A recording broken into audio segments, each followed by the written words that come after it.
Okay, thanks for waiting. We've got Matt Farniok here. If you have questions for Matt, go ahead and let me know in the chat.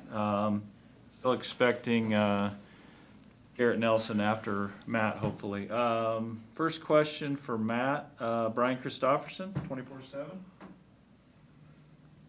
I'll start with the obvious, Matt. When did you know you were going to play center, and how difficult of an adjustment is that for you, or was that?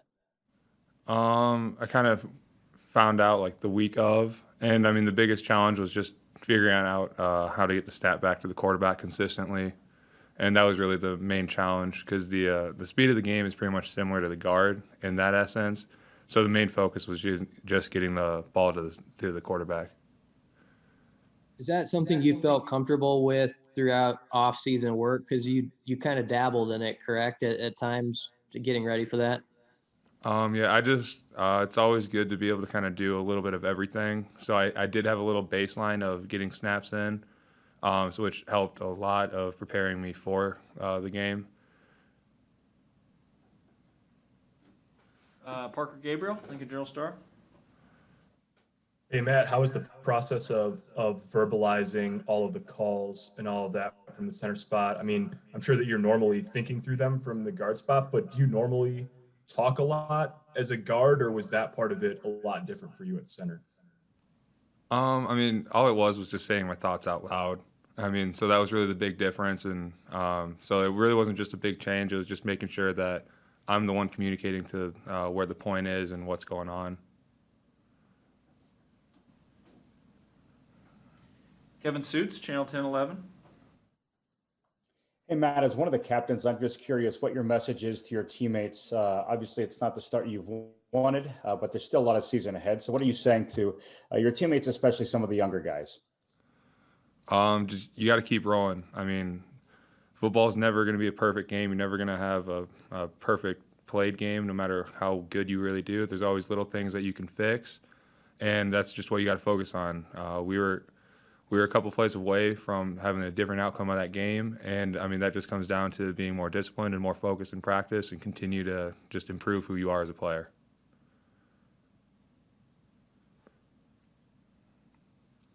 Sean Callahan, Husker Online.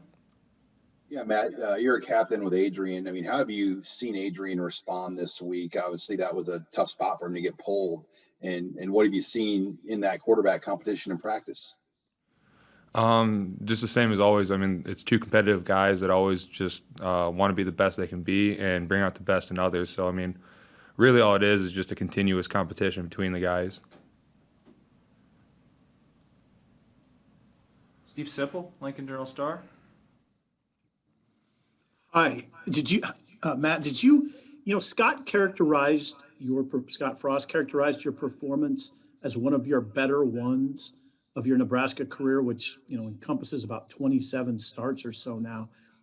Did you feel you played at that level? I played okay. I had a couple of mistakes, just that I need to fix up, and I do think I did all right. There's some things I need to clean up, and I plan on cleaning them up this week.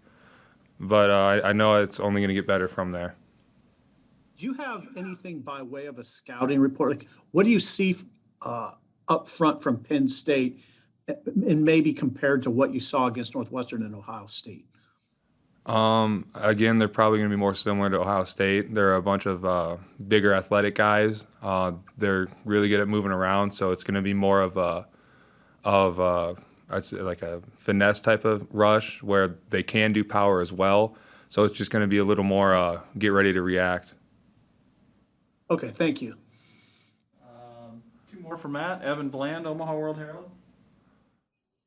Hey, Matt, I know you guys have played in a couple empty stadiums now. Now that you're getting the chance to play at home in an empty setting too, I guess I'm just curious what you think that might feel like, and are there any ways that you guys can, make it feel more like a home game, even though the fans won't be there to watch? I mean, really what it is it's just playing for the love of the game, right? I mean, you really shouldn't need a crowd of screaming fans to get you going. I mean, if you're out there on that field, you should be wanting to compete, wanting to show that you're here for a reason and that you want to be one of the best in your position and really just have a competition one-on-one against the guy across from you. And we'll finish up, Matt, with Sam McEwen, Omaha World Herald. Just like a minute late, so I apologize if you've been asked this, but who'd you work on the snaps with, and did you lean on your brother at all? Because he's been doing it for years. But how did you get so good at it? Because you were pretty good on Saturday. My brother was a huge help in actually having me understand how to snap and proper stance, footwork. I mean, we've been working off and on snaps probably for like a month or two, here and there. So he was a big factor of me actually being able to snap the ball to the quarterback.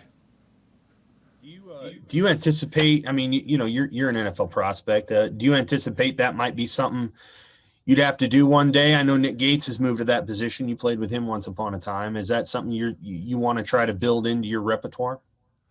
Yeah, I mean, it helps. The more that you can do, the more valuable you can be. And I mean, it's always better to have a little bit of a baseline than be thrown into the fire without ever doing it. Thank you. All right. Appreciate it, Matt. Thank you. We'll check and see. I think we'll still have Garrett Nelson here in a minute.